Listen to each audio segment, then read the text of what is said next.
Anche tu fai parte di un team sportivo e hai bisogno di un nuovo kit? Crea ora la tua identità insieme a Dimitri Sportswear. Avrai subito un 50% di sconto e il riassortimento a prezzo bloccato. Oltre 300 sono le società che si sono già affidate a noi. E tu cosa aspetti? Contattaci subito al 379 244 8537 o entra su dimitri.com.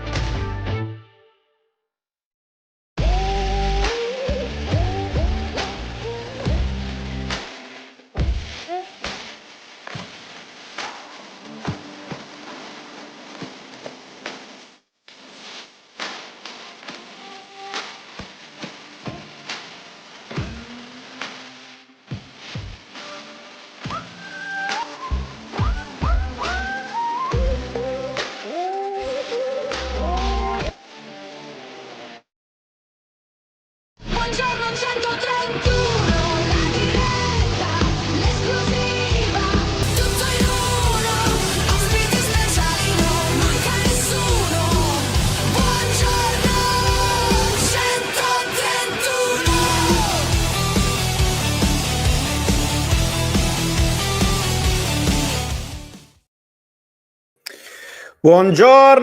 Buongiorno a tutti, buon giovedì, quarta puntata di questa terza settimana di Buongiorno 131, la casa dello sport sardo, il caffè dello sport sardo. Oggi parleremo di tanti argomenti interessanti, tra cui calcio sardo e non soltanto, l'esperienza di un amico di 131 come Andrea Congio, oramai da anni un sardo on the road, uno della rubrica, uno dei protagonisti della rubrica della nostra testata che da anni appunto segue le avventure e le vicissitudini dei calciatori sardi che militano all'esterno dell'isola. E poi parleremo con Ando Mura, altro grande amico di 131, sia del basket isolano. Ieri si è presentata la Dinamo, di mattina abbiamo avuto lo speciale Dinamo appunto con il DS Mauro Sartori e il coach della Dinamo Women Paolo Citrini, ma iniziamo dal Cagliari per un semplice motivo: che tra poco meno di mezz'ora inizierà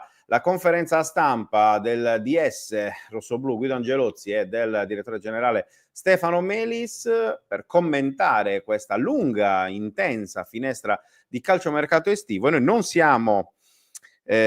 non abbiamo mandato uno a caso, diciamo così, alla conferenza all'Unipol Domus. Eccoci Abbiamo qua. spedito Buongiorno. il nostro Luca Di Leonardo, ben trovato. Vieni un po' più avanti che c'hai l'ombra in faccia e sembra che Sì, sei dietro sì, alle sbarre, se no. ecco, qua sì. Buongiorno. Già, buongiorno Francesco, buongiorno a tutti. Insomma, siamo qui fuori dall'Unipol Domus. Avrei preferito un altro ambiente, purtroppo il nostro vecchio Santeria come Ma si sfondo, vede il cielo dietro di te, però il tranquillo. sole, insomma, c'è abbastanza caldo, quindi non devo Direi, evitare spiacevoli, direi. spiacevoli sudate in diretta. Come stai, Esatto. Fra? Tutto bene? Tutto bene, tutto bene. Io sono al fresco, sono a casa, quindi insomma tendenzialmente non ho i tuoi problemi di calore lì all'esterno no, si scherza, caro Luca, anche perché poi non ti vogliamo rubare troppo, perché Andrea Congiu è già nel backstage, quindi non bisogna farlo attendere più di tanto. Però ecco, conferenza importante, conferenza doppia. Il club parla dopo questo calciomercato, il club rossoblù parla dopo questo intenso calciomercato, come l'abbiamo definito, con un paio di colpi delle ultime giornate, no? Penso al doppio difensore arrivato dall'estero, ovvero Zé Pedro e l'uruguaiano Juanchi Rodriguez, e poi soprattutto ad Andrea Belotti, arrivato sul gong fondamentalmente del mercato. C'è tanta Eh, curiosità anche di sentire le sì, parole di Angelozzi, vediamo un no? po' anche che cosa diranno, anche capire come sono nate determinati trasferimenti, gli ultimi 3 colpi nell'ultimo giorno di mercato, e poi il Gallo Belotti, che comunque è un giocatore di esperienza, è un giocatore che vorrà sicuramente far bene, ritornare magari almeno alla metà del suo score realizzativo che ha fatto ai tempi Granata. E poi vediamo anche questi nuovi arrivi dall'estero, come hai detto bene tu, Rodriguez, Zé Pedro, lo stesso Palestra, che comunque in una formula diversa rispetto a quello che è solito, come si muove il Cagliari. Vediamo, tanta curiosità, e vediamo un po' anche cosa dirà il direttore Angelozzi e anche il direttore generale Melis sulle aspettative della stagione, boom di abbonamenti, insomma, qui c'è tanta aspettativa da parte dei tifosi. Vediamo un po' come sarà la squadra sul campo, in vista anche dei tanti arrivi e anche delle tante cessioni.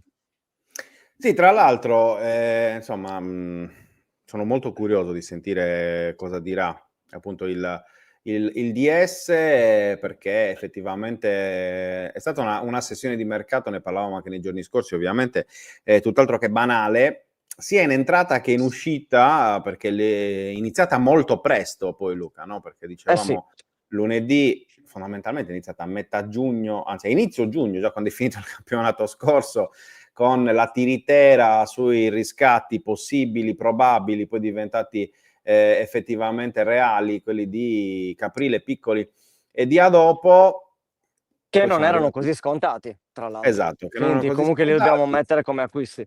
Poi vabbè, piccoli, sappiamo un esattamente, po' com'è andata, però a quel prezzo mi esatto, pare che non ci siano dubbi da questo punto di vista. Nel frattempo il esatto. sole, se noti, Sì, chiaramente sì. Sì, sì, sei proprio in galera, tranquillo, ma in galera.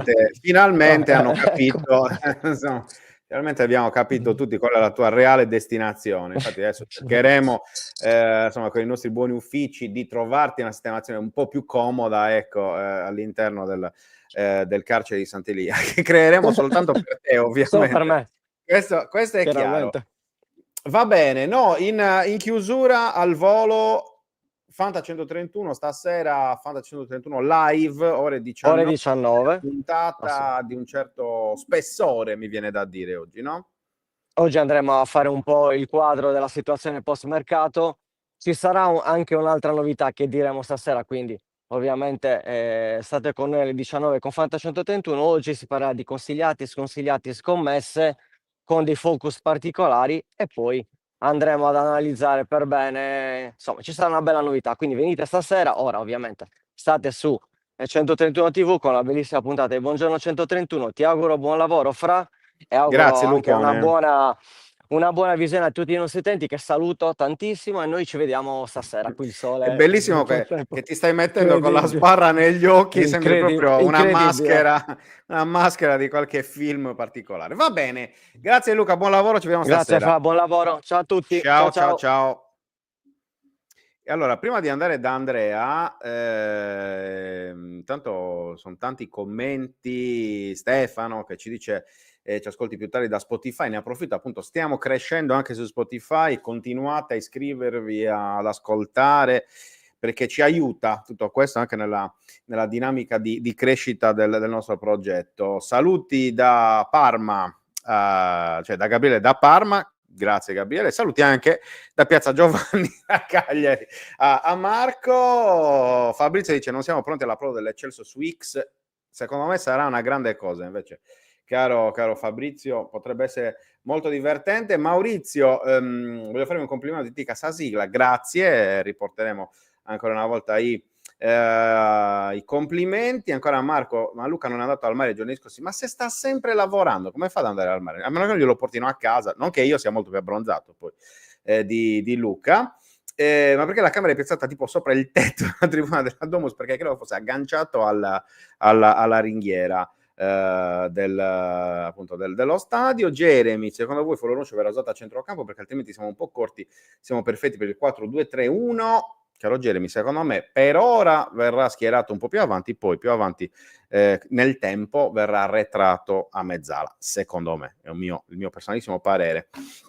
Salutiamo anche Daniele, poi SM Studio, ma secondo voi Prati è un play o potenzialmente può essere un mediano anche più tecnico, viste le prime due prestazioni? Sicuramente su Prati il Cagliari sta provando a fare un lavoro tattico, anche di crescita, di sviluppo del giocatore, che probabilmente deve imparare un po' anche l'arte appunto della mediana e non soltanto quello della costruzione, della creazione di gioco. Se dovesse diventare più completo, secondo me sarebbe un giocatore molto molto importante anche in chiave nazionale. Va bene, allora facciamo entrare il nostro ospite, ovvero Andrea Congiu, difensore. Cosa si può dire, Andrea, di te? Cioè, grandissima esperienza nel calcio sardo e non soltanto, cresciuto nel Brescia, sappi che ti farò una domanda anche sul Brescia, poi dopo in chiusura, perché insomma comunque è stato uno degli argomenti di quest'estate, fresco soprattutto della firma con il Rieti, giusto? Ben trovato intanto. Ciao Fra, buongiorno. Sì, sì, sono fresco, diciamo. È stata un'estate un po' lunga, però alla fine siamo riusciti ad accasarci, diciamo, dai. Niente, deciso di venire qua a Rieti perché comunque piazza importante, la si conosce anche negli anni, ha fatto categorie importanti, il progetto è ambizioso, ho avuto subito una bellissima impressione sin dai primi giorni quando sono arrivato qua, quindi speriamo di poter fare bene, dai. Sì, tra l'altro Rieti è una piazza già nota in qualche modo al calcio sardo, sia al nord che al sud, mi viene da dire. Al sud perché il nome dello stadio, lo stiamo vedendo, è intitolato a Manlio Scopigno, quindi il filosofo, l'allenatore dello scudetto storico del Cagliari del 1970, ma da Rieti sono passati anche tanti nostri amici sassaresi, penso a Gigi Scotto, penso a Daniele Bianchi, Giacomo De Marti, se non ricordo male, anche qualcun altro che ora sicuramente mi sfugge e gli chiedo scusa in Anche Alessandro anticipo. Mazzala. Ecco, bravo, c'era qualcuno infatti ancora che era passato da Rieti, quindi diciamo stai rinverdendo la tradizione dei sardi, dei calciatori sardi che vanno a Rieti, no? Sì, ho pensato un po' anche a quello, visto che allora aveva portato fortuna anche se nella categoria superiore. Ho detto, vabbè dai, proviamo a ripercorrere le loro gesta, sperando che porti fortuna anche a me quest'anno. Ecco, hai detto una cosa interessante, cioè della categoria superiore, perché il Rieti è in eccellenza quest'anno, ma è un'eccellenza che in realtà è un po' come in Sardegna, cioè potrebbe tranquillamente essere una sorta di Serie D per il livello delle squadre iscritte. Adesso mettiamo un po' la classifica anche per far capire effettivamente di che cosa si sta parlando, cioè la Strea, che è una squadra di grande blasone, soprattutto in passato, la Boreale, il Civitavecchia, lo stesso Rieti, il Pomezia, il Roma City, che tra l'altro oggi tra 45 minuti gioca contro la Roma, la S Roma, quella di Gasperini e di Bala, per capirci, in amichevole. Il Sporting Nuova Florida, altra squadra ben nota agli appassionati di Serie D sarda, visto che 1000 volte sono stati scontri appunto in Serie D nel girone G, perché è una delle squadre che per elezione solitamente viene sempre inserita nel girone delle sarde. La Viterbese, squadra di grandissimo blasone, e anche il Maccarese che, se non ricordo male, ha fatto il Monastir l'anno scorso nella Sì, prima col parte Monastir. dei playoff nazionali. Per cui insomma è un'eccellenza che però comunque è di grandissimo livello. Beh sì, c'è da dire che ci troviamo molto vicino a Roma, quindi il bacino d'utenza è molto ampio, e quindi giocatori forti li trovi anche in eccellenza. E appunto, come hai detto tu, ci sono nomi conosciuti, società blasonate, e quindi sicuramente non sarà facile. Poi ripeto, un girone nuovo per me ovviamente, è un campionato nuovo, ma cercheremo di dare il massimo in ogni caso. Ti ripeto, la squadra sembra buona, poi ovviamente molti non li conosco, ma li conoscerò, molti li ho già conosciuti anche perché vecchie conoscenze, sempre anche del girone G. Quindi dai, speriamo di poter fare bene. Hanno fatto una super presentazione, stiamo vedendo quei video, no? Insomma, oramai veramente anche in eccellenza, mi viene da dire, giustamente aggiungo, si cerca di essere il più professionali possibile anche sul fronte della comunicazione, e questo dà detto ai lavori un bene, perché a parte che semplifica un po' anche il nostro lavoro, ma soprattutto dà possibilità alla società, ai giocatori, alla piazza anche di crescere da quel punto di vista, e ripeto, in un'ottica globale di crescita un po' del movimento, secondo me puntare sulla comunicazione, anzi mi viene da dire, in Italia si è arrivati anche un po' troppo tardi rispetto magari ad altri paesi. Andre, prima di andare a parlare un po' in generale di calcio sardo, chiaramente non potrò che farti domande sulla Torres, sulla Serie D sarda e quant'altro, restiamo ancora un po' indietro sulla tua esperienza recente.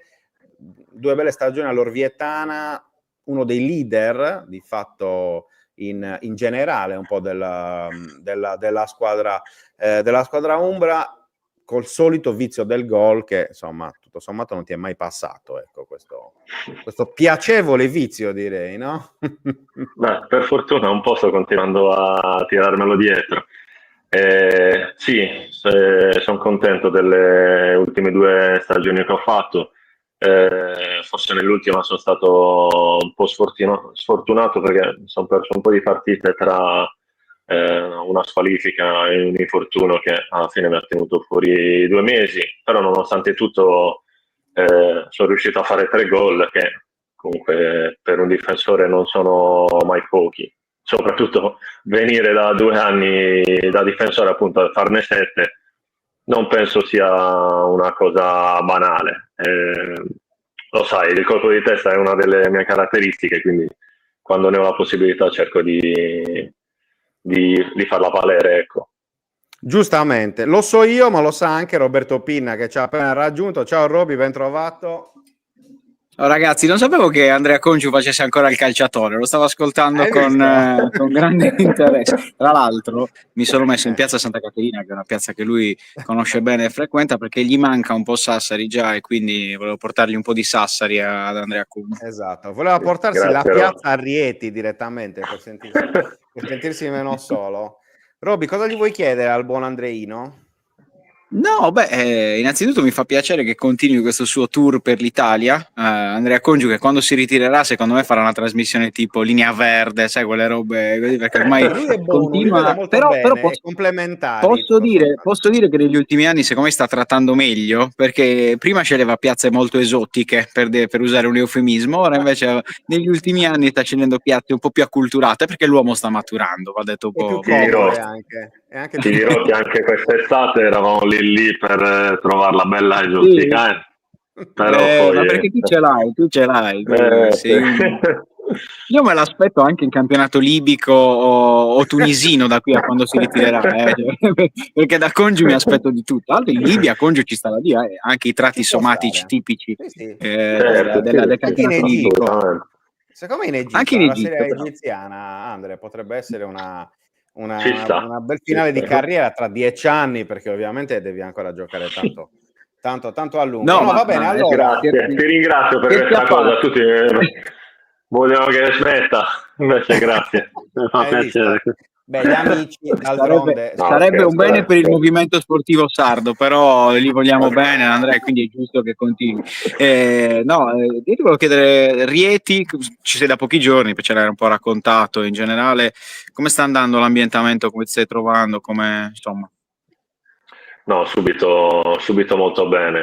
Ho subito stretto amicizia anche con la parte, diciamo, dirigenziale, che mi ha preso soprattutto il magazziniere sotto la sua ala protettiva, visto che appunto i trascorsi qua di Scotto e compagni, quindi dai, sono contento che i compagni mi hanno accolto molto bene.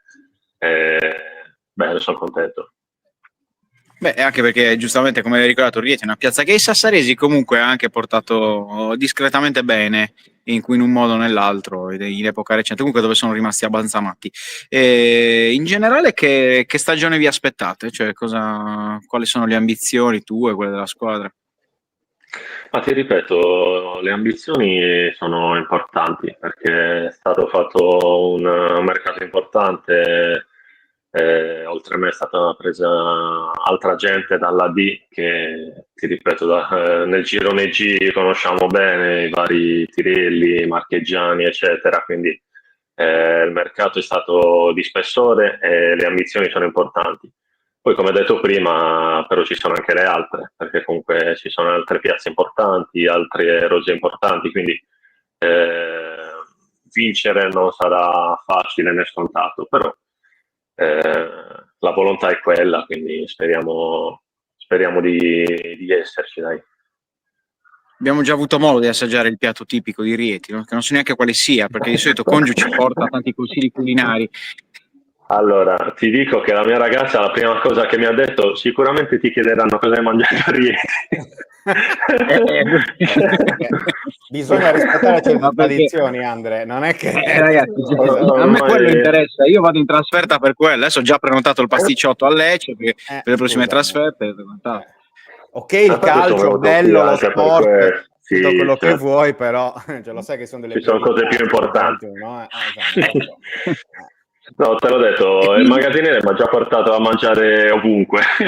Ho già Ah, conosciuto ecco. tutti i posti di rientro. No, vabbè, lo sai, zona Roma si mangia molto bene ovunque. Ancora non so bene qual è il piatto tipico, però tra anche solo focacce, tra primo e secondo, mi sono già fatto a beffa, ecco. Ti stai difendendo bene. No, tra l'altro io, Sì, ragazzi, vi, sì. vi svelo un segreto. Quando ho fatto l'asta del fantacalcio, mi sono presentato all'arrostita con la maglia di Andrea Congiu degli ultimi anni dell'Orvietana. Guardando le prime 2 giornate, direi che hai portato una sfiga clamorosa perché sta facendo uno schifo. Adesso non so se è più colpa mia o tua, però di qualcuno No, sicuramente sì. Forse la combo, forse la sono un combo. diesel. Sono un diesel, Ah, tu sei esco alla bravo, lunga. bravo, bravo. Se dici che la squadra verrà fuori in primavera, Sì, sì, se non conoscere ancora i meccanismi, ci tranquillo. sta. Ci sta. Ma tu sei un giocatore che fa anche il fantacalcio o no? Hai mollato? Allora, lo faccio perché comunque lo faccio con mio fratello, amici, mio padre, però ti dico, non ci vado matto anche perché mi fa innervosire troppo. Ti dico che un anno, quando è 2 anni fa, l'ho perso perché all'ultima giornata c'era stata una giornata rinviata e io all'ultima potevo vincere solo con doppietta di Belotti, solo che era stata rinviata per troppo tempo, quindi non avevamo voluto dare 6 politico, ho fatto doppietta a Belotti e io ho perso per il fantacalcio per quella partita. Quindi anche per quello sto rosicando ancora. Però Quanti anni sono passati? no, era 2 anni fa. La doppietta che aveva fatto all'ultima, oddio, non mi ricordo contro chi. Però doveva fare doppietta a Belotti, ha fatto doppietta a Belotti. Vabbè, il fantacalcio dà, il Magari può fantacalcio essere, prende, d'altronde. Quello. può D'altronde è essere un buon così. auspicio per la stagione. Esatto. Speriamo. No, ma soprattutto il discorso è che Andrea sarebbe un grande giocatore per il fantacalcio, oltre che di calcio, per il fantacalcio, appunto, questa propensione al gol sicuramente sarebbe uno dei più cari se si facesse il fantacalcio del calcio sardo, sicuramente, perché visto appunto la Beh, sì, è squadra un difensore da bonus. insomma, quello Ha qualche sicuramente problema con i cartellini, però di base è un sicuramente conta. difensore da Vabbè, però Ma è tutto solo un sommato, problema degli ultimi anni e non so perché. È vero, Cioè, perché stai è invecchiando vero. probabilmente, Andrea, cioè bisogna anche possibile. accettarla Poss- questa cosa. Noi oramai stiamo facendo un percorso eh, da tempo, quindi probabilmente no, scherzi a Esatto. parte, hai Cioè, io mi ricordo ragione. quando noi più abbiamo che altro iniziato a seguire la Serie D, Andrea aveva i capelli lunghi quasi fino alla schiena, Quindi c'è Sì. questo percorso che stiamo facendo insieme, dove tutto sta cambiando. Mi giustamente, spostavo il giustamente. ciuffo dagli occhi. Credo che Stava abbiate lo sempre lì, stesso infatti lo parrucchiere riprendevano sempre. di Andrea Olmeo, Nelle credo, perché giovanili, nelle giovanili della Instagram. Torres lo riprendevano sempre perché pensava più al ciuffo che al Esatto, campo. Esatto. Poi infatti lui c'ha la esatto, Tunzale, ha Esatto. deciso. Era giusto esatto. così. Parliamo di Torres, Andre, al Sì. volo. Come vedi questa nuova stagione, questo cambio generazionale in qualche modo deciso dalla dirigenza quest'estate? Sì, c'è stato un ringiovanimento importante, che però non penso sia sempre un male, anzi, sono state due annate importanti che ha fatto la Torres, in cui non era minimamente scontato che potessero arrivare secondi e terzi. E secondo me ci sta questa scelta da parte della società. Poi il direttore lo conosco bene, so quanto conosce i giocatori e quanto è informato, quindi poi ho avuto anche modo di vederli contro il Livorno in Coppa Italia, quindi la squadra mi sembra buona. Le possibilità di far bene ci sono, quindi ci sta questo ringiovanimento. Pazienza, questo cambio in panchina? Guarda, come allenatore non lo conosco molto bene, sono sincero, però nome importante che conosciamo, sentendo qualche intervista, pare abbia sposato con piacere appunto questo ringiovanire la rosa, e penso che possa fare bene se gli si dà il tempo e la serenità giusta. Roby? No, beh, ci può stare anche come lettura. In generale, come l'hai visto questo cambio? Cioè, quest'estate così di cambio importante a Sassari? Secondo te è necessario? Anche, sono andati via tanti giocatori importanti, anche tanti sassaresi importanti, no? Come Gigi, ma è andato via anche Fiscinaller, che sassarese non è, che però così bene aveva fatto. Secondo te è arrivato il momento giusto per questo cambio? Cioè, e poi quanto è difficile, secondo te, iniziare un nuovo progetto, un nuovo ciclo? Per quello ho detto che secondo me gli va dato il tempo giusto, perché la rosa negli ultimi 2 anni era veramente forte e di esperienza, e quando cambi tanto dell'ossatura principale non è facile ottenere i risultati da subito. Secondo me questo cambio è stato determinato tanto dall'andata contro l'Atalanta. Perché secondo me, se non ci fosse stato quel risultato così rotondo, anche la situazione o comunque il pensiero generale della piazza sarebbe stato diverso sull'annata, perché comunque fare un secondo e un terzo posto, ripeto, non è così scontato. La rosa c'era, è stata sicuramente una partita che è andata storta, e di conseguenza ha influito secondo me su tutte le scelte successive. Ripeto, secondo me ci può stare un ringiovanimento, ma non so se si sarebbe verificato se quella partita sarebbe andata in maniera diversa. Dei nuovi chi è che ti intriga di più? Allora, ho visto Musso, che non mi dispiace, è un attaccante che fa molto la guerra. L'ho visto, ti ripeto, contro il Livorno. Aveva 2 clienti scomodi anche fisicamente, però lui ha fatto un gran lavoro, non si è tirato mai indietro dalla lotta. L'ho visto bene. Gli altri ancora li devo capirli bene, ecco. Molto bene, passiamo alla Serie D, Andre. Scendiamo di un gradino. Estate particolare per le squadre sarde, perché fine campionato scorso 3 retrocessioni e poi 3 recuperi in qualche modo, cioè nel senso Budoni promosso, Monastir che vince il playoff, il COS che viene ripescato, Latte Dolce che continua un po' nel solco tracciato l'anno scorso, e poi questo punto di domanda enorme sopra l'Olbia, e ti chiedo un giudizio sulla Serie D sarda. Sì, stavo seguendo attentamente il finale di stagione, playoff nazionali ed eventuali ripescaggi, perché comunque erano scese tante sarde, quindi era importante che altrettante ne risalissero per comunque rinforzare come si dice, le rose appunto sarde nel girone G.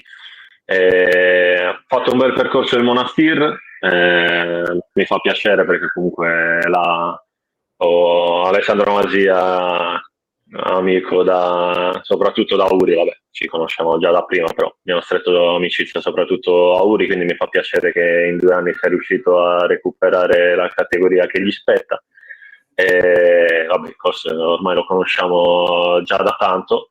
Un peccato per quelle che sono retrocesse, perché appunto più sarde ci sono e meglio è. Speriamo che si possano difendere bene tutte quante. L'Olbia è una grossa incognita purtroppo, perché io in realtà non pensavo neanche riuscisse a iscriversi, invece sul filo di lana ci sono riusciti. Spero che ci possa essere un po' più di tranquillità da quelle parti, perché comunque è una piazza importante che anche nel breve termine ha fatto la C, quindi è un peccato vederla in questa situazione. però speriamo possa risistemare il tutto. Roby? Ha detto un po' tutto Andre. Tra l'altro, non lo so, Andre, come lo vedi in generale il movimento sardo negli ultimi anni? Perché noi che lo raccontiamo da tanti anni è cambiato tanto, no? Ci sono state, fino a quando c'era la Torres, c'era anche molto più forse interesse, spinto anche dalla presenza della Torres, poi tante squadre sarde, poi improvvisamente negli ultimi anni un po' il crollo anche a livello di ambizioni delle squadre presenti, con la salvezza, no? come obiettivo fisso. Secondo te il movimento sardo di Serie D a che punto è? Anche perché poi dietro c'è un'eccellenza che in realtà negli ultimi anni ha visto tante squadre investire tanto, provare a fare l'all-in, prendere giocatori importanti, quindi c'è un po' questa sorta di situazione strana, no? Dove c'è un'eccellenza dove tante piazze puntano ad andare in D, però quando arrivi in D cambia molto la musica, si fa fatica ad avere una sarda ambiziosa negli ultimi anni. Sì, è una cosa che cerco di spiegarmi anch'io. Ti dico la verità, con la risalita del Budone e del Monastir pensavo di avere ancora anche più appeal io per le sarde, invece così non è. È una situazione strana, non so se possa magari dipendere dall'entrata in vigore, diciamo, di questi nuovi contratti in Serie D, che quindi magari in eccellenza puoi permetterti di spendere un pochino, invece se lo fai in D ci sono molti più costi. Però sì, ho notato che in eccellenza si spende molto di più e in D si tende magari a ringiovanire, facendo passare il discorso puntiamo sui giovani, sperando che vada bene.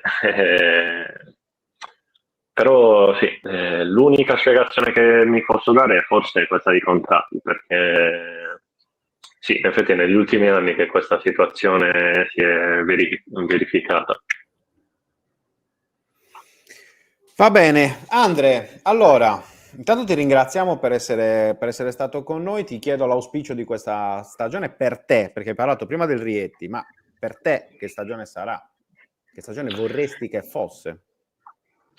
Beh, come ti ho detto prima, è stata un'estate particolare, diciamo, e lunga.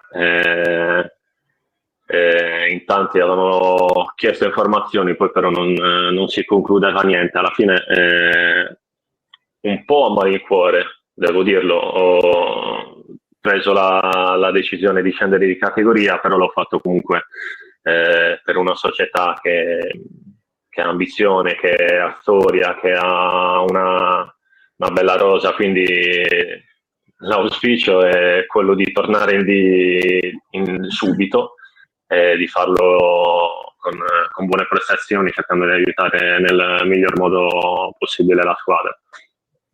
Veramente l'ultima sul Brescia, appunto dove tu hai giocato da ragazzo, un'estate terrificante direi per i tifosi delle rondinelle, salvatisi sul Infatti campo il vero airone è Andrea Congi. esatto. Ormai sì, perché il vero non c'è più Salvatisi in dirigenza, quindi sono rimasto io. Sul campo all'ultima giornata e poi è successo quello che è successo, no? Con insomma di fatto il fallimento, il recupero in qualche modo con la Feral Pissalò, insomma un commento anche sulla situazione della tua ex squadra. Sì, è stata un po' particolare in generale in Serie B, è stata una situazione finale un po' atipica e questo fallimento mi ha fatto male, perché comunque una squadra che comunque ha visto anche la ha visto giocatori importanti, quindi è veramente un peccato che sia finita così. Spero che riescano a lavorare bene chi ha investito e chi è riuscito comunque a tenerla un minimo viva, e che possano tornare il prima possibile dove gli spetta. Molto bene, grazie Andrea Congiu per essere stato con noi a Buongiorno 131. Ci risentiamo, Andre, durante la stagione, è una promessa. Va bene? Grazie a voi, senz'altro. Sempre un piacere. Aspetto il dolce Ciao, tipico di Rieti e la maglietta. Esatto. Va Ciao, bene, Andre. senz'altro. Buona giornata. Ciao ragazzi. Ciao, Grazie ciao, anche a voi. Ciao. Eccoci qua, Roby. Immagino che stia restando solo per salutare il prossimo ospite, perché sapevo che avevi Solo il pochissimo prossimo ospite, tempo, quindi il lo maestro, tipo facciamo 20 entrare secondi, credo. subito. Lo facciamo entrare subito. Il nostro Nando Mura. Ciao Nando, ben trovato. Buongiorno ragazzi, grazie a tutti dell'invito. Ci sei mancato, caro Nando. Va detto, ormai non Io ci vediamo ero a disagio di vitamina Nando. Ti Dovevo vedo, bene, ti vedo come infatti si suol fare dire. l'elemosina sul sagrato di una, Bravo. sul sagrato di una chiesa. Ho Bisogna... recuperato Che 2 chiesa è euro da dopo? quando ci Beh, Ho insomma, recuperato 2 euro da quando ci sei. Bisogna- vabbè, va bene, va È bene, già, non so. è già qualcosa che non te l'abbiano tirati proprio in faccia così, che Roby, perché poi il discorso è anche quello. Come stiamo, Nando, intanto? Bene, bene, bene. Fra, io vi saluto. Ciao, Roby. Ciao. A presto. Ciao ragazzi, ciao, alla E prossima. Ciao, ciao. grazie. Ciao. L'unica cosa brutta che mi è capitata negli ultimi mesi è stata l'elezione del Papa. Ho scoperto, Ricordiamo essendo lui nato- perché. Dopo aver scoperto che lui era nato nel 55, io invece sono del 54, io per la prima volta nella mia storia sono più vecchio del Papa e la cosa Questa mi ha- cosa è... mi ha sconvolto. Essere più vecchio del Papa mi ha fatto capire che la mia adolescenza è finita ormai. Perché vabbè. è finita proprio. Vabbè, caro Nando, il tempo passa, l'importante è essere comunque sempre allegri, diceva la canzone di Diceva Iannacci, no? diceva Massimiliano. Bene, allora, con te parleremo di varie cose. Intanto iniziamo subito, momento sponsor, spoiler, aspetta che ho un effetto, aspetta, eccolo qua. Nando Mura, lo Sportsardo, racconta, è uscito quest'estate fondamentalmente dalla Giorgio Ariu Editore, un bel libro di aneddoti, di fatto, fondamentalmente, caro Nando, con Sì. tutti i principali uomini e donne dello sport sardo, perché insomma ci sono storie, ci sono personaggi. Adesso ho aperto a caso, per esempio, Bruno Rubatu, presidente della Torres storica degli anni '80. Abbiamo parlato prima di Manlio Scopigno, visto che c'era Andrea Congiu direttamente da Rieti, gli Orru, fino ovviamente insomma anche a Gigi Riva, che è insomma una delle foto, come vediamo, no? nella copertina. Intanto ti chiedo quanto è stato bello scrivere questo libro, soprattutto per cercare di rivivere probabilmente bei momenti, perché poi Sì. si raccontano aneddoti, no? Di solito almeno c'è sempre questo. Sì, questo non tutti aspetto sono a lieto piacevole. fine, però è stato bello ripercorrere la mia carriera, perché questo libro non è né un almanacco né un'enciclopedia, che sono noiosi da scrivere, cioè faticosi da scrivere e noiosi da leggere. Questo è un libro dove ci sono molti racconti inediti, personali, vissuti da me in prima persona in tanti anni di, ahimè, professione. Quindi racconto storie perché è l'aneddoto, il retroscena, insomma, tu lo sai quanto me sono meglio di me, quanto siano importanti. Come poco fa, per esempio, parlavate di Scopigno, e se tu mi chiedi di Riva e Scopigno, io potrei dirti tante cose noiosissime, però se ti dico che una mattina c'era allenamento in questo parco di fronte all'albergo di Firenze, e Riva non si era presentato all'allenamento del mattino perché non si allenava mai la mattina, e i giocatori del Cagliari erano andati non a protestare, ma a rompere le balle a Scopigno dicendogli: mister, noi però siamo qui, ma lo vede, quella è la facciata del nostro albergo, ci sono tutte le serrande alzate tranne una che è ancora abbassata. E Scopigno, che era un gigante veramente dal punto di vista dialettico, gli ho detto: sì ragazzi, quella è la camera di Gigi, sta ancora dormendo, parlate piano altrimenti lo svegliate. Ecco, un uomo così merita di essere raccontato con questo aneddoto e non attraverso i gol, le vittorie, insomma, e le cose che ha fatto. Quindi il libro, che è dedicato comunque a Gigi Riva, io dico che esiste un codice Riva nello sport sardo. Cioè lo sport sardo, noi abbiamo visto le ultime due ragazze che poi sono state le prime a vincere la medaglia d'oro alle Olimpiadi dello scorso anno. Una, Marta Maggetti, ha dedicato la vittoria a Gigi Riva, l'altra, Alessia Orro, è una che sorride sempre, una che ha sempre un atteggiamento positivo, leale, onesto con le compagne, con le avversarie, con gli arbitri. Ecco, il codice Riva, e questo è il vero la vera eredità che ci ha lasciato Gigi, cioè lo sportivo sardo si ispira a lui nel comportamento più nel fatto che possa vincere o perdere. Sì, e poi Nando, mi piace sempre molto l'inizio della prefazione, no? Proprio la prima frase che dice, leggo testuale, attenzione, risparmiatevi tutti, ti sei dimenticato di, perché questo libro non è un almanacco, tantomeno un'enciclopedia generale dello sport in Sardegna.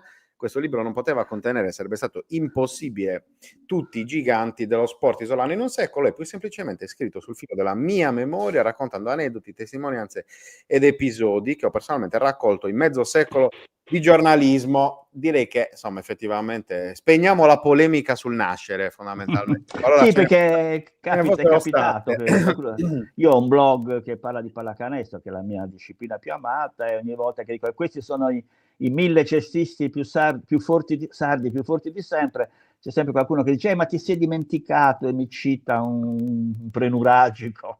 E quindi invece no, questa è roba sulla mia memoria, cioè, per dire, una volta era morto un pugile, una scena, una cosa brutta, non in Sardegna, in Italia, morto sul ring, KO, perso i sensi, ricoverato in coma e morto. E quindi abbiamo fatto un'inchiesta, un'indagine, un reportage dal titolo Morire sul ring. Io avevo intervistato tra gli altri il grande Tonino Puddo, che mi aveva dato una battuta straordinaria che appartiene solo a me, perché l'ha detta solo a me. Cioè io gli chiedevo, Tonino, al di là del fatto che questo ragazzo sia morto, ed è un fatto estremo, c'è comunque il fatto che nella box tu prendi cazzotti a 20 anni, a 40 anni sei completamente rincitrullito.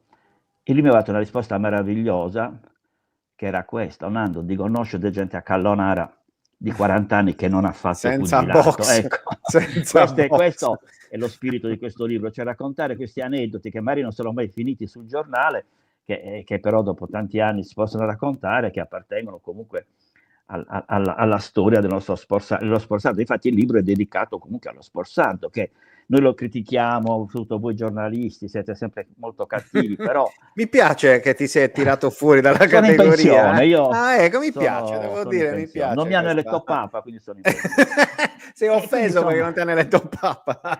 Allora, prima citavamo le due Orro e Maggetti, che sono le due più forti al mondo nelle loro specialità, ma ci sono la nazionale di calcio non può fare a meno di Barella, le staffette italiane non possono fare a meno dei velocisti sardi. Fino a poco tempo fa, come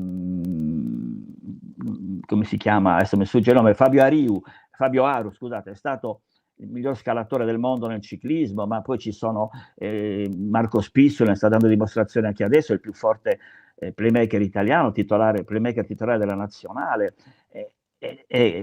Mi pare si chiami Davide Paulis, scusate, sì. È il più forte cestista al mondo della categoria down, ha già vinto 4 mondiali e 3 europei. Cioè la Sardegna, per essere uno scoglio in mezzo al Mediterraneo, disabitato fondamentalmente, esprime dei fuoriclasse, pochi ma di altissimo livello. Il libro è dedicato, oltre che a Gigi Riva, anche a tutto lo sport sardo. È un po' l'Uruguay, no, dello sport italiano, la Sardegna, nel senso che l'Uruguay per il calcio mondiale ha sempre rappresentato una di quelle eccellenze, pur con pochissimi abitanti, perché se poi andiamo a vedere la demografia dell'Uruguay, sono pochissimi gli abitanti, eppure con molta concorrenza vicino, esatto, tra l'altro noi siamo circondati dal mare, loro hanno l'Argentina, il Brasile, esatto, bravo, cioè noi saremmo lo scoglio, ma anche loro non sono messi proprio benissimo, ecco, diciamo così, a livello geografico. Bando alle ciance, Nando, perché hai detto basket, chiaramente il tuo sport di elezione, stiamo vedendo anche l'home page del tuo blog, c'è tanto basket in quest'ultima parte di estate in Sardegna. Io direi di iniziare gerarchicamente un po' dalla nazionale e poi andiamo sul discorso sardo, perché hai citato Marco Spissu. Cito io Gigi Datome, che l'altro giorno, chi come me probabilmente stava guardando la bella impresa della squadra di Pozzecco contro la Spagna, lo avrà visto, no? Tutto bello all'icchidiu, come si suol dire, cioè tutto bello elegante, in abito, mentre cercava di trattenere Pozzecco, faceva un po' il vigile in panchina, diciamo così. Una nazionale però una grande... tra l'altro, apro e chiudo parentesi, da oggi è in edicola i giganti del No, basket. già da qualche Già giorno, da un sì. po'. Ho visto oggi lo specchietto di Super Basket, quindi pensavo che fosse... Comunque, speciale Gigi Datome con una bella intervista, un bel lavoro del nostro Nando Mura, quindi andate in edicola a comprarlo. E dicevo, Spissu, Datome, anima sarda di questa nazionale, questi europei contro squadre che forse un tempo erano davvero ingiocabili. L'Italia si sta aggiornando, penso all'ingresso nel roster, e non solo nel roster, proprio nelle rotazioni, di 2 giocatori come Saliu Niang e Momo Diouf, no? Quindi di doppia nazionalità, che portano una fisicità, che portano una caratteristiche diverse, ecco, fondamentalmente da quelle che sono magari le caratteristiche a cui siamo abituati dalla nazionale italiana, però poi alla fine, quando serve gestire le partite, gestire i momenti topici, è sempre questo che conta. La nazionale ha un certo Marco Spissu, che come hai detto tu, Sì. si Marco affida sempre a Spissu, lui. sì, l'altro giorno l'ha vinta lui, fare 4 su 4 dalla lunetta negli ultimi 30 secondi. Sfido chiunque a farlo. Poi, come stiamo vedendo da questo post che ho messo subito dopo, lui è uno che tira i libri con l'90%, e questi sono solo le partite ufficiali, insomma. E qui possiamo anche riallacciarci ancora a Gigi Riva, che è vero che ne ha fatti 35 in 42 partite, ma se togli le amichevoli, dove spesso si fanno gol che non valgono niente, la sua percentuale è di 27 su 25, cioè stiamo parlando di cifre ancora più illegali. Infatti nel libro racconto anche di quando, scrivendo un pezzo sui suoi gol, gli avevo detto: ma molto bello era anche quello che tu avevi fatto alla Germania Est al San Paolo, e lui mi aveva gelato dicendo: sì, ma era il gol del 3-0, la partita era vinta. Cioè, c'è gente che su un gol del genere ha costruito carriere durate 10 anni e miliardi di dollari, e lui invece è così. Ecco, e quindi Marco Spissu, ma soprattutto la presenza di Gigi Datome, secondo me. Gigi Datome ha preso il posto di Gigi Riva, diciamo, nella pallacanestro, è diventato team manager, responsabile delle nazionali, è una figura talmente bella, pulita, vincente, che l'Italia, da quando lui sarà solo una coincidenza, ma da quando lui è capo della delegazione azzurra, l'Italia ha vinto l'oro con il nostro amico sassarese Stefano Trucchetti, ha vinto l'argento negli juniores europei, ha vinto anche altre 2 medaglie, una delle quali bellissima di bronzo con le ragazze, sperando che questo sia un bel viatico, si dice così, in vista del tabellone finale, anche se oggi vincerà con Cipro, quindi arriverà prima o seconda, ma poi dal prossimo turno Francia-Spagna, no, Spagna no, perché però no, Spagna, Russia, Serbia, Turchia,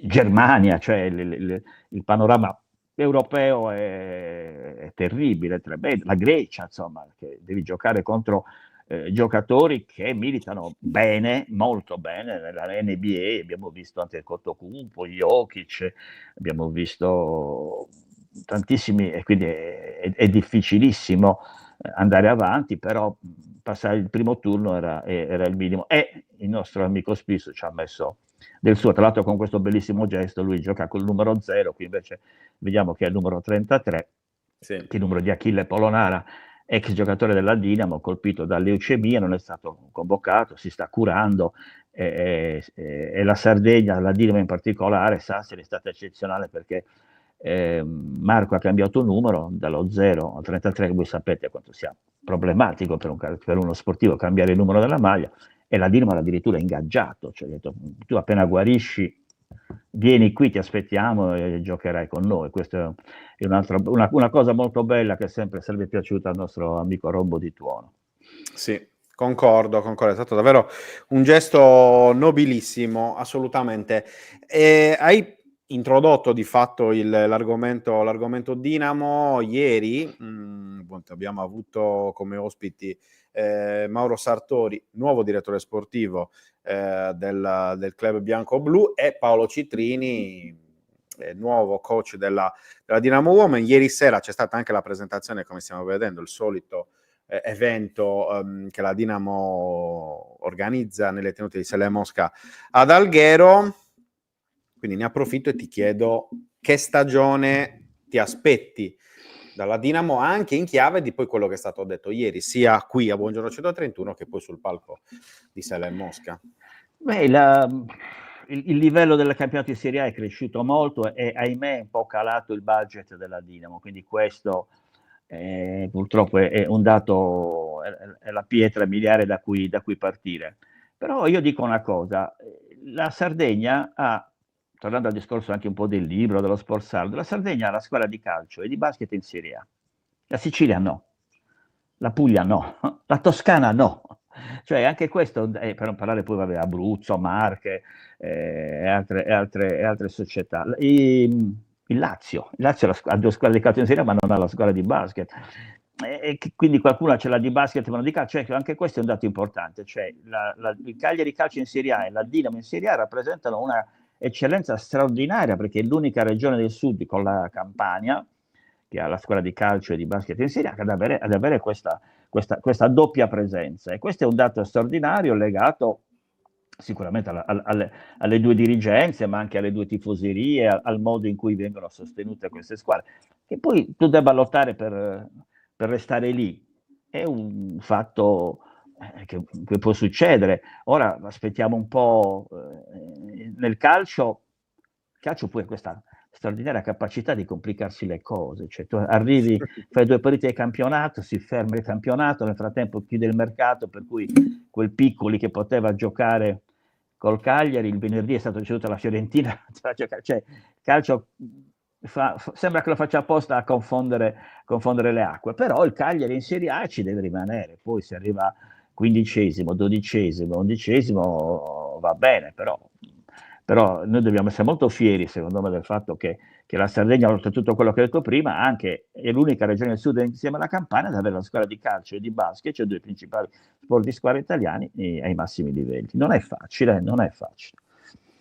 Non è facile, assolutamente. Sarà chiaramente, poi l'hai detto tu, lo hanno già detto poi sia i dirigenti che anche lo stesso coach Pulleri, una stagione chiaramente in qualche modo di cambiamento e di transizione, diciamo così, rispetto al passato. Ieri Sartori diceva ai nostri microfoni, chiaramente Venezia ha avuto quel ciclo vincente che poi anche a scapito della Dinamo, no? Che perse lo scudetto, ci ricordiamo tutti, proprio a gara 7 al Talier, cioè appunto tu eri lì, entrambi hanno detto comunque cioè, di fatto quello era un periodo in cui ancora si poteva fare in qualche modo, no? Quel tipo di percorso. Poi subito dopo è arrivata, c'è stato il cambio generazionale, mi viene da dire, con il ritorno ai massimi livelli della Virtus Bologna, che è tornata in Eurolega, Campione d'Italia, investendo tanto sul basket italiano. L'anno scorso, ricordiamo, no? La Virtus ha vinto in finale contro Brescia, che ha sfruttato anche l'annata in qualche modo di Milano, che poi di fatto si è persa un po' nell'ultimo periodo, ma c'è Trapani che si sta avvicinando e si sta affacciando ai piani alti comunque della Serie A, grazie a una gestione molto danarosa, possiamo dire così, da parte del discusso Antonini. Chiaramente sta cambiando un po', è già cambiato in realtà, è già cambiato un po' il quadro, però l'obiettivo della Dinamo deve essere sempre quello di garantire stabilità, mi viene da dire, Nando. Stabilità a buon livello, perché l'anno scorso la Dinamo è stata un po' criticata, perché si era parlato addirittura di rischio di retrocessione. Alla fine la Dinamo è arrivata a 10ª con 10 punti di vantaggio su chi è retrocesso. Poi, come dicevi giustamente tu, sono cambiati gli scenari. L'anno scorso Trapani e Trieste, le 2 matricole, hanno fatto i playoff.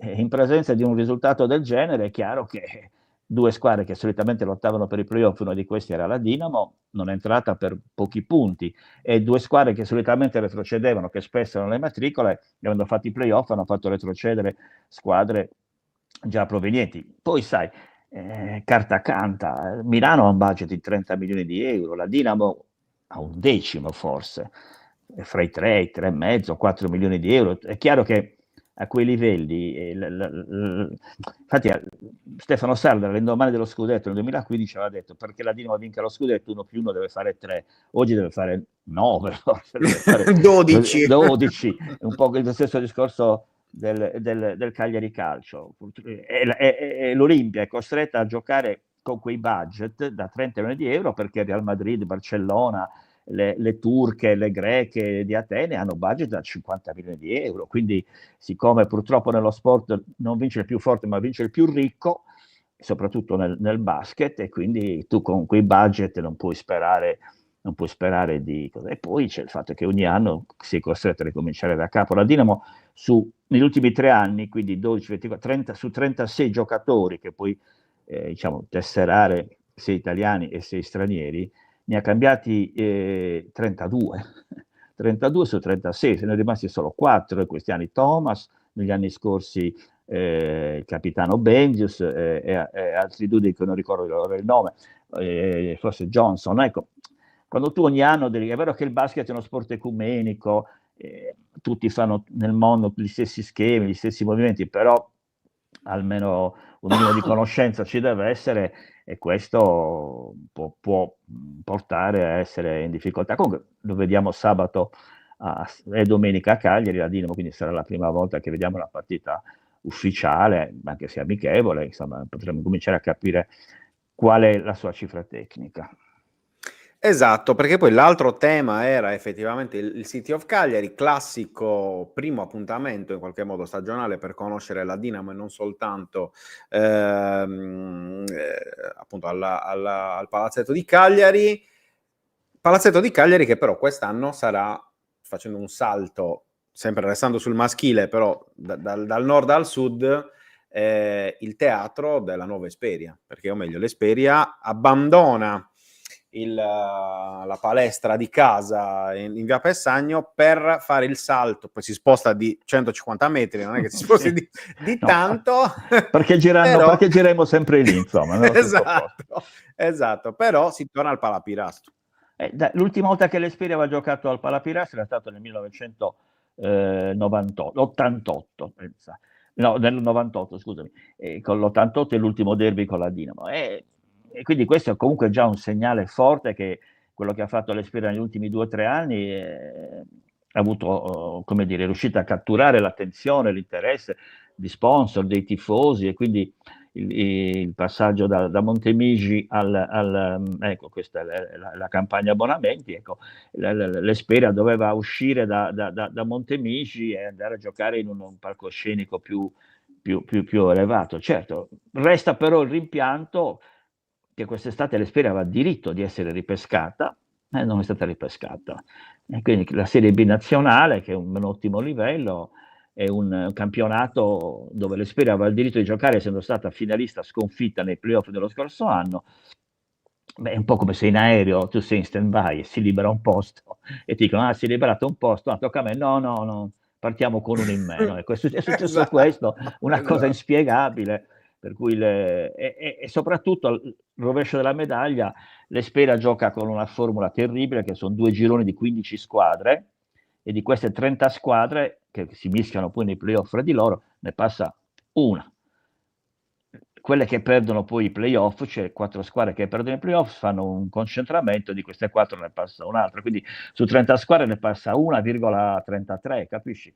Ed è dura perché c'è sempre la squadra che ha investito più di te, che ha azzeccato la stagione, insomma, uscire da lì è un moto, però questo tipo di filosofia, cioè partire dalla C regionale, la C interregionale, la Serie B interregionale, poi la Serie, è una cosa che Cagliari ha dimostrato di gradire più che non l'Academy di ormai quasi 6-7 anni fa, quasi 10 anni fa, in cui da un giorno all'altro è spuntato questo fungo che nessuno ha voluto raccogliere, temendo che fosse velenoso.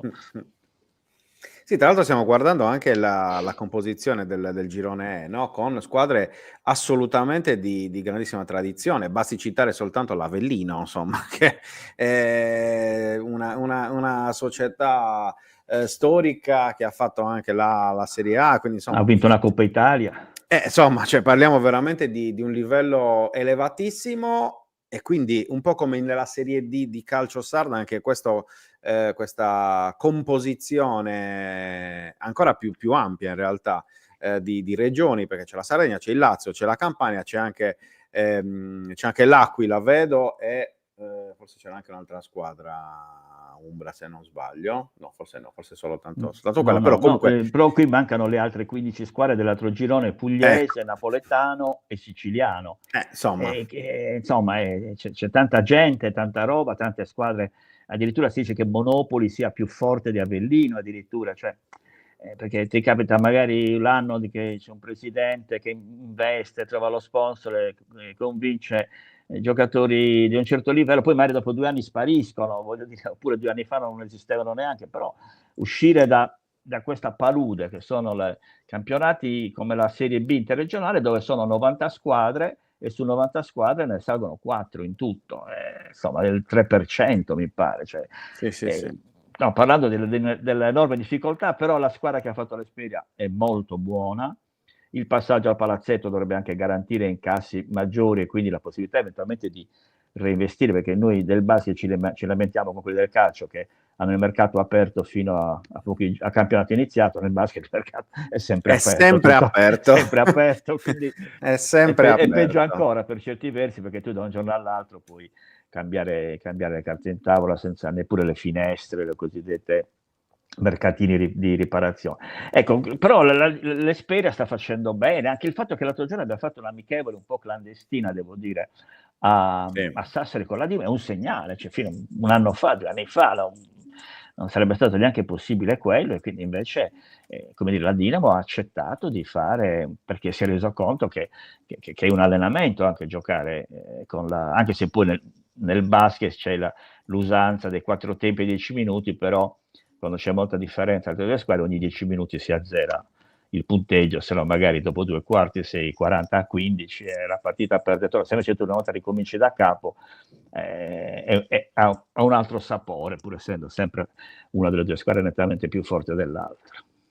Tra l'altro da quest'anno torna il derby, perché non sarà con la Dinamo ma con la 7 chilometri, esatto, con la Pallacanestro Sennori, che ha vinto la scorsa stagione, insomma la C-Gold, l'ex C1. Esatto, e quindi torna nuovamente un derby che comunque direi che è un'ottima cosa per il movimento sardo. Ma guarda, questa stagione che stiamo per vivere è una delle migliori degli ultimi, non vorrei esagerare, 20-30 anni di questo secolo. Abbiamo la 1 maschile, la 1 femminile, ma ci sono altre 3 squadre in A2 femminile, perché il Cuscagliere è stato ripescato, in A2 ci sono già San Salvatore e Virtus, che lo scorso anno hanno fatto i playoff, non dimentichiamoci. L'Esperia è una grande favorita, una delle favorite della B interregionale, ed è arrivata a Sennori, che come dire, non è il fratellino scemo del campionato, tutt'altro, è una squadra che ha ambizione, una squadra che ha un cuore vincente, insomma, una bella squadra, poi perché non ci sono soltanto dei giocatori esperti, quasi quarantenni come Hiri Ubalek, ma ci sono tanti ragazzi sardi, a cominciare da Merella, Cordedda, ci sono tanti ragazzi e altri ne hanno preso, quindi è una squadra che ha una sua profonda identità, mentre per esempio dell'Esperia voi ne avete abilmente detto che se 3-4 anni fa il quintetto era tutto sardo, adesso il quintetto ci sono 2 argentini, un nigeriano, ecco, non sto dicendo che devono giocare gli italiani, sto dicendo però che è cambiata molto la struttura della squadra, e la presenza soprattutto di quel ragazzo Marco Giordano che abbiamo visto l'anno scorso trascinare alla finale playoff la Dinamo, segnando 35 punti in una partita. È uno che aveva a un certo punto una striscia di 8 su 10 da 3, quello lì probabilmente è un potenziale MVP del campionato, e quest'anno gli hanno affiancato un altro giocatore che è Frattoni, anche lui argentino, italo-argentino, con il quale formerà una coppia di guardie pazzesca. Insomma, è stato preso Morgillo, un giocatore, uno alla più di 2-6, quel Poti che è rimasto un giocatore mancino che fa canestro, Thiam, quel ragazzo senegalese, non nigeriano, scusate, però di formazione italiana, che gioca, è un centro verticale. L'Esperia è una bella squadra e speriamo che possa essere anche un po' fortunata, perché insomma il campionato si deciderà come come le ultime partite del Cagliari, le prime 2 partite del Cagliari calcio, cioè al 95esimo ci sarà un testa o croce, e vincerai o perderai proprio ma perché nel basket funziona così, cioè che la Dinamo ha vinto lo scudetto gara 7 a Reggio Emilia all'ultimo secondo, quindi bisognerà avere pazienza. Ho detto una fesseria prima, lapsus, l'Aquila in Abruzzo, ovviamente non è in Umbria, mi sono confuso con Orvieto. Non so perché oggi, perché stavo parlando di Orvieto con Andrea Congiù prima, quindi vabbè. Amen.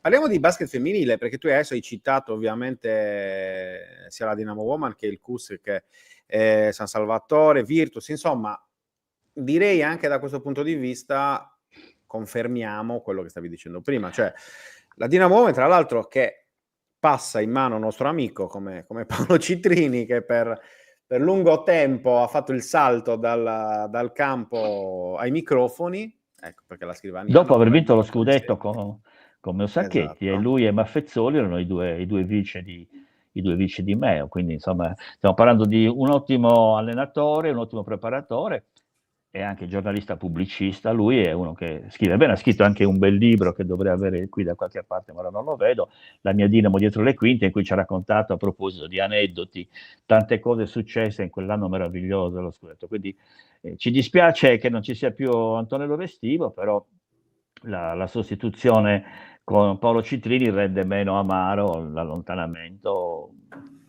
molto civile peraltro, di Antonello Restivo. Però per rispondere alla tua domanda, la Sardegna ha tre squadre in A2 e una in A1, e lì teniamo discorso, cioè Sassari, la Dinamo è una delle pochissime squadre, solo Venezia fino a poco tempo fa c'era Bologna che però ha rinunciato, c'è forse Dertona, ci sono pochissime le squadre in Italia che come la Dinamo Sassari che fanno sia la 1 sia maschile che femminile, quindi anche questo è un fatto importante. Adesso ieri vedevo che la Lega Basket Femminile ha interrogato l'intelligenza artificiale ed è l'unica previsione che aveva in questo momento, e hanno detto come arriverà la Dinamo, e gli ha dato tutti i dati del campionato di Serie A1 femminile, la Dinamo arriverà quinta addirittura, quindi quinta vuol dire che fai playoff, insomma, però questo l'ha detto l'intelligenza artificiale, che credo sia meno intelligente di quella, non di tutti gli uomini, però di qualche. Noi due, per esempio, siamo più intelligenti dell'intelligenza. Bisogna sempre restare su quello che ti ha detto Tonino Puddu, dai, direi che quella è una regola di vita abbastanza realistica. Allora, Nando, prima di salutarti, c'è una domanda che apre un mondo e quindi ovviamente diventa anche complesso dare una risposta chiaramente completa, però te la faccio lo stesso da parte di Geppo, che dice: come nasce la tua passione per il basket, per la pallacanestro, quali erano i protagonisti della pallacanestro dei tempi di Riva, e poi perché a Cagliari la pallacanestro è un passo indietro rispetto a Sassari. Scrivere 6 libri, libri su questo argomento, va detto. La pallacanestro nasce perché mio padre era presidente di una società di basket che si chiamava Aquila all'epoca, quindi a 8 anni ho iniziato a giocare a pallacanestro fino a quando non mi sono spaccato il ginocchio a 22 anni, e quindi ho dovuto fare, scusatemi, il giornalista. Gli anni dei tempi di Riva sono stati per noi teenager dell'epoca anni meravigliosi, perché noi avevamo il Cagliari Calcio che da un lato del canale di Mammaranca giocava nel Sant'Elia e batteva la Juventus, l'Inter e vinceva lo scudetto, dall'altra parte del canale di Mammaranca c'era il palazzetto dello sport, dovevi solo attraversare un ponticello che non è quello di oggi, era un ponticello di legno che sembrava una cosa, dovevi fare testamento prima di attraversarlo, però tu attraversavi questo ponticello, andavi al palazzetto e vedevi il Bril Cagliari che batteva la grande Ignis, batteva le Scarpette Rosse di Milano, ecco. Poi sai, si è discusso tanto perché quel Cagliari Bril era lo stesso Cagliari Calcio, con tutti i miliardi della SIR, con tutti i miliardi della regione e via. Quando sono finiti quei soldi è finito il Bril ed è finito anche il Cagliari, che però è riuscito, dopo essere sprofondato fino in C1, non dimentichiamocelo mai, ad andare avanti. Poi alla base di tutto c'è il fatto che Cagliari, capoluogo di questo gigantesco scoglio che naviga nel Mediterraneo da qualche millennio, ha anche la squadra di calcio in Serie A, cioè non è che Milano può avere la squadra di calcio in Serie A, ma Roma non ce l'ha. Roma non ha come dicevamo prima, di calcio di quindi la presenza del Cagliari Calcio ha tolto probabilmente un po' di risorse, oppure è solo una questione di dirigenza. Stefano Sardela si è dimostrato al suo 14° campionato di Serie A consecutivo di essere un ottimo manager, perché in tutti questi anni è sparita Biella, Teramo, Pesaro, Livorno, Siena, quella che Treviso che c'è adesso è un'altra Treviso, ma ci sta anche Pistoia, Montecatini, c'è un elenco lunghissimo di squadre che erano in Serie A, Avellino, che visto, come vedete, sta ripartendo dalla B interregionale. Ecco, lui Stardal ha sempre mantenuto la dirigenza qui, però è difficile, insomma, il povero Giulini viene spesso criticato, giustamente, per carità, però stare a questi livelli sta diventando sempre più complicato, perché vince il più. E poi non dimentichiamoci una cosa, che se nel 68, nel 67, nel 69 il nostro amico Gigi Riva fosse andato alla Juventus, all'Inter, al Milan, il Cagliari l'anno dopo magari retrocedeva e dopo 2 anni falliva, insomma. Quindi noi abbiamo avuto questa grande fortuna di questo grande uomo che è voluto rimanere con noi e che ha consentito al Cagliari di arrivare dove è arrivato. Ma se lui avesse accettato il primo fruscio di banconote, saltare oltre Tirreno, probabilmente il Cagliari non solo non avrebbe vinto lo scudetto, ma sarebbe andato incontro a una crisi molto prima di quella che poi c'è stata. Questa foto è clamorosa, cioè, Nando, è veramente meravigliosa. La foto di Gigi con i piccoli Nicola e Mauro. L'aneddoto a cui sei più legato di questo libro, per tornare così a bomba sul tuo libro. Ricordiamolo, Lo Sport Sardo racconta. Beh, tu hai citato Nicola, che conosco abbastanza bene, insomma, e proprio anche da poco ci siamo visti, anzi no, all'indomani della morte del padre, ci eravamo incontrati casualmente in via Garibaldi, c'era anche Mauro, e gli ho detto: vedi, voglio dirvi una cosa che non vi ho mai detto, ma che ho dentro da tanto tempo, cioè che solitamente i figli di persone così famose, immagino benestanti, così popolari, eccetera, eccetera, sono degli emeriti minchioni. E invece voi non lo siete, voi siete 2 ragazzi meravigliosi, degni figli di un uomo così bello come era stato Gigi, e quindi questo qui è l'espressione orribile, siete i 2 migliori gol di Gigi e della signora Gianna, è terribile, però il succo è quello, cioè, e poi c'è un altro aspetto che noi trascuriamo, ma io non credo che il figlio di Rivera sia mai stato nel consiglio, se ha figli, è mai stato nel consiglio di amministrazione del Milan, o i figli di Mazzola in quelli dell'Inter, o i figli che ne so, del Piero in quello della Juventus.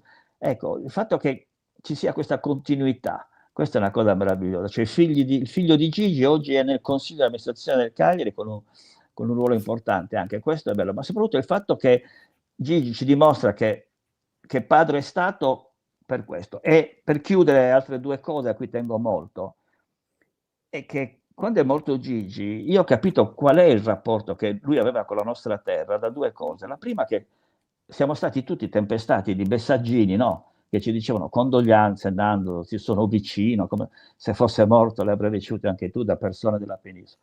E l'altra è che Gigi sia sepolto qui, perché la tua terra è quella dove tu vivrai da morto, non so come dire. Cioè lui ha deciso che doveva riposare qui, in questo modo ci ha detto: questa è la mia terra, non lassù in Alta Italia, la mia terra è questa e voglio riposare in pace qui. Mia madre, che era toscana, quando ha capito che stava ha detto: io ho vissuto bene qui 70 anni, però appena tiro il calzino io voglio andare a riposare lassù. E invece lui è voluto rimanere qui, e questo è stato il segnale più bello, nella commozione è stato il segnale più bello, che lui ha detto: questa è la mia terra e qui voglio essere seppellito, perché voglio riposare qui per l'eternità. Anche se questa è la mia foto preferita, Nando, te lo dico. Sì. Questa è la mia foto preferita. Forse sarà perché è legata appunto a qualcosa che ho vissuto da bambino, quando ero, insomma, noi eravamo ubriachi ingenuo, di sicuramente.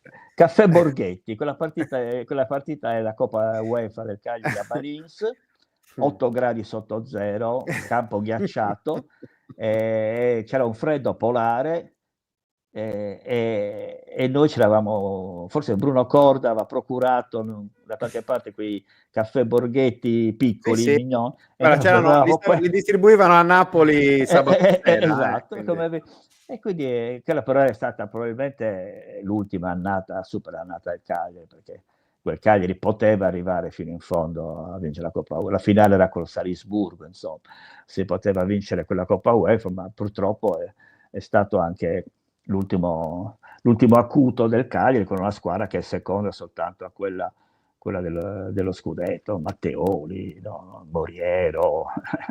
E sa, c'è una quantità di giocatori, Deli Valdés, Herrera, insomma, c'era gente straordinaria, e quindi quella foto anche per me è un bel ricordo sicuramente, anche se sono passati più di 30 anni.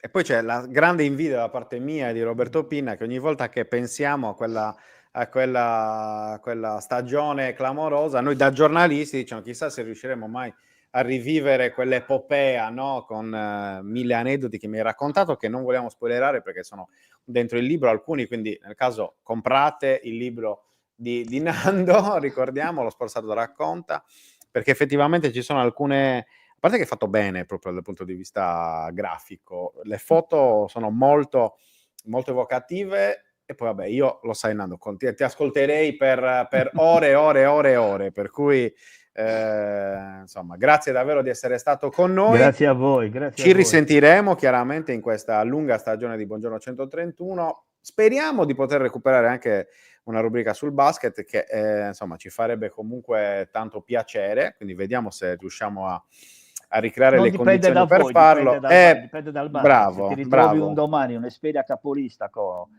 3.000 persone al palazzetto, vedrai che la rubrica È quello, purtroppo è sempre quello il È discorso. sempre Però quello il discorso. noi non molliamo. Al netto del fatto di fare o meno una rubrica, noi comunque a Buongiorno 131 ci sarà sempre spazio per la pallacanestro sarda, quindi ti ricontatteremo, ti ridisturberemo sicuramente tante altre volte in questa stagione. Quindi grazie Nando Mura.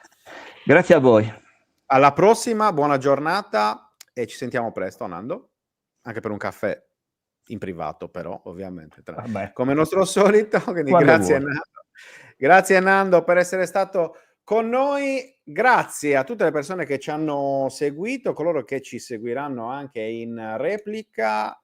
Ci ritroviamo con Buongiorno 131 lunedì prossimo, quindi lunedì 8 settembre alle 10 come sempre con Luca Di Leonardo, poi vedremo un po' chi saranno i nostri ospiti, ma ci ritroviamo sempre stasera qui su 131 TV alle 19, come abbiamo detto prima, con Luca Di Leonardo, puntata di Fanta 131 live aperta a tutti, quindi con insomma consigli, richieste e quant'altro, ma sappiate che per gli abbonati stiamo lavorando per voi, quindi nel caso abbonatevi al canale, perché ci date una mano a crescere, ci date una mano a realizzare contenuti sempre migliori dal punto di vista tecnico, dal punto di vista qualitativo, contenutistico e quant'altro, perché si cresce tutti insieme, voi e noi, tenuti per mano, mi viene da dire. Quindi appuntamento stasera ore 19 con Fanta 131 live, e poi domani venerdì, ricordiamo, sarà l'amichevole del Cagliari a Budusò alle 16, noi saremo presenti, io sarò presente nello specifico, quindi garantiremo poi il live testuale con soliti contenuti tra gallery, video, highlights e quant'altro, come sempre, per raccontarvi la nuova amichevole. A questo punto sono più le amichevoli delle gare ufficiali in questa stagione per il Cagliari, visto che sono più le amichevoli rispetto alle 3 gare ufficiali tra Coppa Italia e Serie A. E poi ci sarà nel weekend insomma Serie C, Serie D, per cui ci sarà sicuramente tanto da raccontare. Quindi grazie davvero a tutti per averci seguito. Appuntamento con Buongiorno 131 a lunedì ore 10, sempre su questi schermi. Buona giornata e sigla.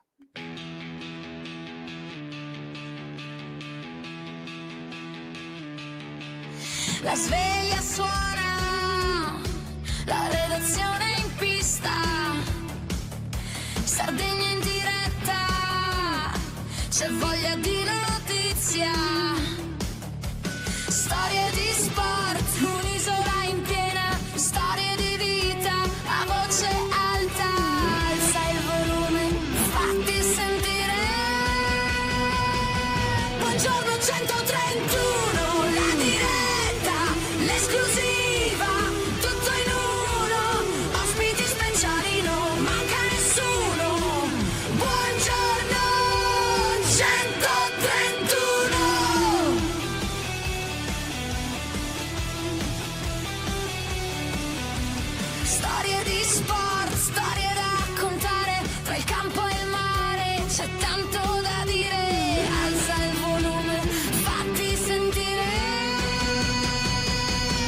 Buongiorno 131, la diretta, l'esclusiva, tutto in uno, ospiti speciali, non manca nessuno. Buongiorno 131.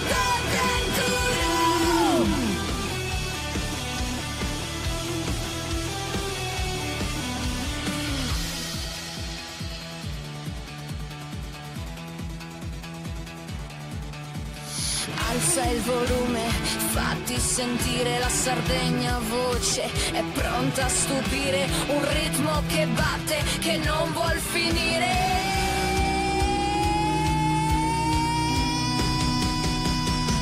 Buongiorno 131, la diretta, l'esclusiva, tutto in uno, ospiti speciali, non manca nessuno.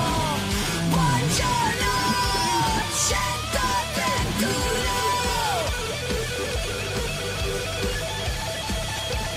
131.